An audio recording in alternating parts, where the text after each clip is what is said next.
नमस्कार, स्वागत है आपका द फोर्थ स्ट्रीट यूट्यूब मंच पर। मेरा नाम है रविंद्र सिंह शोरान। आप सबको दीपावली के महान पर्व की बहुत-बहुत शुभकामनाएँ, हार्दिक बधाई। आप सबको बंदी छोड़ दिवस की भी शुभकामनाएँ और बधाई। लद्दाख में अभी भी शांति बहाली में समय लग रहा है, माहौल शांत है लेकिन तनावपूर्ण है। सोनम वांगचुक अभी भी जेल में हैं, लेकिन इस बीच सरकार ने एक प्रस्ताव भेजा है कि 24 तारीख को बातचीत करने के लिए लेह और करगिल के दोनों खित्तों के लोग उनसे आएं और मुलाकात करें दिल्ली में। अभी लेकिन इस बीच एक और डेवलपमेंट हुआ कि जस्टिस बीएस चौहान, जो कि सुप्रीम कोर्ट के रिटायर्ड जज हैं, उनकी अध्यक्षता में एक कमेटी बनी है जो जांच करेगी कि किन घटनाओं जो 24 सितंबर को जो घटनाएं घटी थी उनका क्या कारण था और उन पर क्या एक्शन सरकार ले सकती है और क्यों वायलेंस हुआ, उन तमाम मुद्दों पर। इस बीच जो कल की खबर है कि सेंट्रल गवर्नमेंट जो है क्योंकि आप जानते हैं कि इसके पहले एलबीए ने और केडीए ने बोल दिया था कि हम लोग कोई बातचीत नहीं करेंगे जब तक कि सोनम वांगचुक और तमाम लोगों की रिहाई नहीं होती है। इस बीच सरकार ने एक बार फिर से बातचीत के लिए न्योता भेजा और इस बार एलबीए ने बातचीत का न्योता इस बार स्वीकार कर लिया है। खबर यह है कि 24 सितंबर को लेह में भड़के हिंसक घटनाओं के बाद केंद्र सरकार ने बड़ा कदम उठाया है। केंद्रीय गृह मंत्रालय ने लेह एपेक्स बॉडी और केडीए करगिल डेमोक्रेटिक अलायंस के प्रतिनिधियों को 22 अक्टूबर, माफ कीजिएगा 24 बोल दिया मैंने, 22 अक्टूबर को नई दिल्ली में बातचीत के लिए नए दौर के लिए आमंत्रित किया है। खबर यह है कि मंत्रालय ने लद्दाख नेतृत्व की जो उप समिति की बैठक के लिए निमंत्रण भेजा है। एलएबी दो समितियां हैं, एक उप समिति है, एक हाई पावर्ड कमेटी, आप जानते ही हैं। एलएबी के सह अध्यक्ष को चेयरमैन जो हैं चेरिंग दोरजे लगरूक ने एक प्रेस कॉन्फ्रेंस की। उन्होंने बताया कि लद्दाख के प्रतिनिधि 22 अक्टूबर को दिल्ली में गृह मंत्रालय की उप समिति से चर्चा करेंगे, यानी कि बातचीत के लिए वो तैयार हो गए हैं। उन्होंने कहा कि एलएबी और केडीए के तीन तीन सदस्य साथ ही लद्दाख के सांसद मोहम्मद हनीफा जान भी वार्ता में शामिल होंगे। चर्चा का फोकस संविधान की छठी अनुसूची के तहत राज्य का दर्जा देने और सुरक्षा उपायों जैसी प्रमुख मांगों पर रहेगा। देखिए, ये जो मसला है, इसमें छठी अनुसूची के तहत जो राज्य का दर्जा देना, इस पर अभी तक बातचीत नहीं हुई है। हालांकि बातचीत लंबे समय से हो रही है, कुछ बैठकें हुई हैं, लेकिन इस मुद्दे पर बात नहीं हुई। इसके आगे बताया गया है कि गृह मंत्रालय ने लद्दाख के लोगों को सूचित किया है, लद्दाख के नेताओं के, कि उप समिति की बैठक 22 अक्टूबर को कल तय है, जिसमें एलएबी और केडीए दोनों को बुलाया गया है। साथ ही हम सरकार के इस फैसले का स्वागत करते हैं और सकारात्मक परिणाम की उम्मीद करते हैं। लद्दाख जो है वो 4 मांगे वहां पर मुख्य हैं। छठी अनुसूची में शामिल करना, राज्य का दर्जा देना, लोक सेवा आयोग की स्थापना करना और 2 संसदीय सीटें। फिलहाल एक ही है, 2 चाहते हैं। वो तो खैर जब डिलिमिटेशन होगा तब हो ही जाएगी, पर मुख्य 3 जो मांगे हैं, वैसे तो चारों मांगे मुख्य हैं, लेकिन 3 जो अहम मांगे हैं। 24 सितंबर को लेह में जो बड़े पैमाने पर हिंसक विरोध प्रदर्शन हुए थे, आप जानते हैं, एलएबी ने राज्य का दर्जा और छठी अनुसूची के विस्तार की मांगों पर केंद्र से बातचीत को आगे बढ़ाने के लिए बंद का आह्वान किया था। प्रदर्शनकारी और सुरक्षा बलों के बीच में झड़प हुई, 4 लोग की जान चली गई, कई लोग घायल हुए। दंगों में कथित भूमिका के लिए 50 से अधिक लोगों को गिरफ्तार किया गया। आंदोलन का जो सबसे प्रमुख चेहरा है, कौन? सोनम वांगचुक। उनके ऊपर एनएसए, राष्ट्रीय सुरक्षा अधिनियम लगा दिया गया, हिरासत में ले लिया गया। एनएसए में अधिकतम 12 महीने की हिरासत संभव है, लेकिन इसे पहले भी रद्द किया जा सकता है। अब 20 जुलाई को वार्ता का प्रस्ताव दिया गया था, लेकिन कोई प्रतिक्रिया नहीं मिली थी। एलएबी और केडीए राज्य का दर्जा और केंद्र शासित प्रदेश में छठी अनुसूची के विस्तार के लिए आंदोलन चला रहे हैं। अब सोनम वांगचुक, आप जानते हैं कि जेल में हैं, डिटेंशन में है, हिरासत में है, और उनका मामला सुप्रीम कोर्ट में लंबित है। सुप्रीम कोर्ट में आखिरी बार जब बातचीत हुई थी तो कहा गया कि अपनी पिटीशन में आप सुधार कर लीजिए। पिटीशन में सुधार करने की क्या जरूरत पड़ गई? जरूरत ये पड़ी कि जब पिटीशन मूल रूप से लगाई गई थी तब वो डिटेंशन में थे और उनका आता पता नहीं था। अब पता लग गया है, कारण पता लग गए हैं, डिटेंशन का ऑर्डर दे दिया गया है, तो जाहिर है उसमें कुछ तब्दीली करनी पड़ेगी, और वो तब्दीली करने के लिए पिछली बार रिक्वेस्ट किया गया था।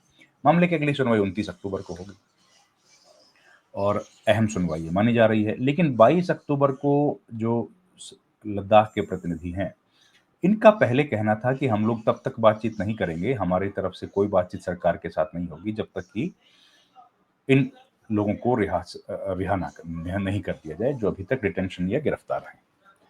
अब ये जो सरकार का न्योता आया है और उप समिति की बातचीत के लिए 22 अक्टूबर को बुलाया गया है, इस पर हाँ कर दिया है और हमारे पास जो रिएक्शन है वो अभी एलबीए का है। उम्मीद है केडीए से बातचीत करने के बाद ये तय किया गया होगा और दोनों पक्ष अब तैयार हो गए हैं कि वो बातचीत करने के लिए जाएंगे और उसमें कुछ सकारात्मक उम्मीदें हैं।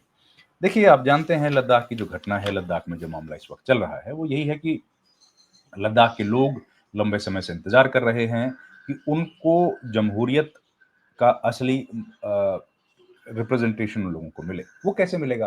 वो मिलेगा जब वहाँ की आवाज़ होगी। आवाज़ मतलब वहाँ पर लेजिस्लेटिव असेंबली होगी। अभी जो सिस्टम वहाँ पर चल रहा है वो केंद्र सरकार के अधीन है क्योंकि यूनियन टेरिटरी है और यूनियन टेरिटरी होने की वजह से वहाँ के लोग, लोकल जो लोग हैं, उनकी आवाज़ तेजी से सुनाई नहीं देती। मतलब कि वो अपनी आवाज़ को अपने हिसाब से वहाँ पर फैसले नहीं कर पाते हैं। लोकल लोगों की जो डिमांड होती है वो उनको एलजी के थ्रू रूट करनी पड़ती है दिल्ली और दिल्ली में आने के लिए फिर दिल्ली से फाइल वापस लौटने के लिए बहुत लंबा वक्त लग जाता है। डेवलपमेंट उससे हैम्पर होती है। इसलिए डिमांड वहां पर ये थी कि जो लद्दाख है वो यूनियन टेरिटरी बने लेकिन लेजिस्लेचर के साथ बने। अभी लेजिस्लेटिव असेंबली तो वहां पर है नहीं। तो अब वहां के लोगों का कहना है कि हम लोगों को तो फुल फ्लेज स्टेटहुड दे दीजिए, मतलब हमें पूर्ण राज्य का दर्जा मिल जाए।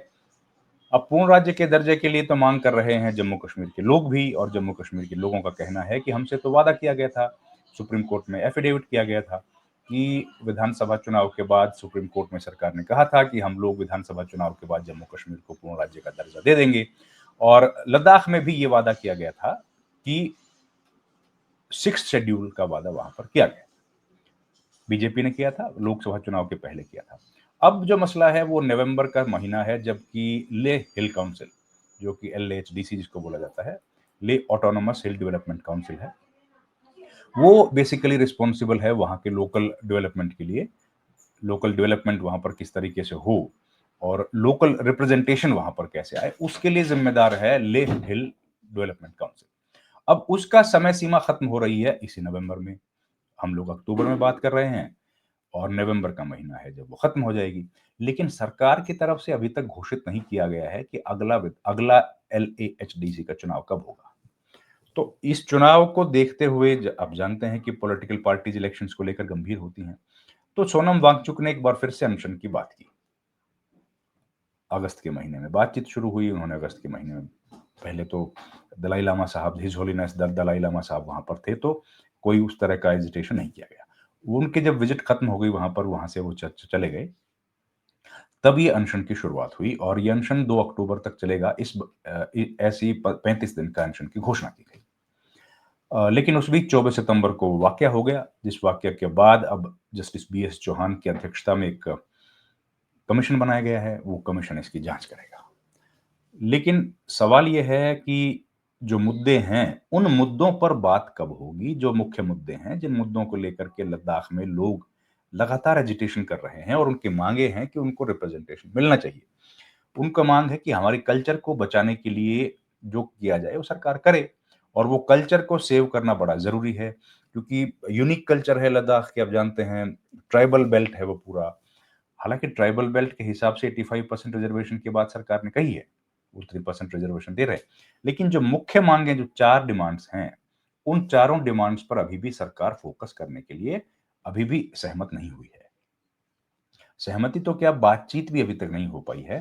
तो अब जब बातचीत हो रही है और एक वॉयलेंस हो गई थी, वॉयलेंस के बाद अब दोबारा से बातचीत की बहाली हो रही है, तो क्या अब उन मुद्दों पर बात हो पाएगी जिन मुद्दों को लेकर लद्दाख के लोग लंबे समय से एजिटेट कर रहे हैं? अगर उन मुद्दों पर बात होगी और उनको सॉल्यूशन की तरफ ले जाने के लिए सरकार मजबूती से कदम बढ़ाएगी, तो लद्दाख के लोगों को जो उनका जो एजिटेशन है उसमें सफलता हासिल होती हुई दिखेगी। और अगर उन बातों की तरफ सरकार जाती हुई नहीं दिखेगी, तो ये जो आंदोलन है ये लंबा खिंचता हुआ दिख रहा है। लेकिन 22 अक्टूबर की जो बातचीत है उसके लिए लद्दाख के लोगों ने कहा है कि वो लोग बड़े सकारात्मक हैं, जो लीडर्स हैं, और उनका कहना है कि हम लोग पॉजिटिव हैं और पॉजिटिविटी के साथ हम लोग सरकार से बातचीत करने के लिए जाएंगे। 29 तारीख को सोनम वांगचुक की जो पिटीशन है उस पर सुप्रीम कोर्ट में फिर से सुनवाई होगी और इन दोनों बातों पर हमारी नजरें बनी हुई हैं। हम लोग आपको अपडेट देते रहेंगे। इस वीडियो में इतना ही। आपसे एक बार फिर से रिक्वेस्ट है कि हमारे चैनल को ज्वाइन करें, जिससे हमें आर्थिक सहायता मिले। लाइक और शेयर सब्सक्राइब भी जरूर कीजिए। साथ ही साथ एक बार फिर से आपको दीपावली और बंदी छोड़ दिवस की हार्दिक शुभकामनाएं। बहुत बहुत धन्यवाद। Thank you very much.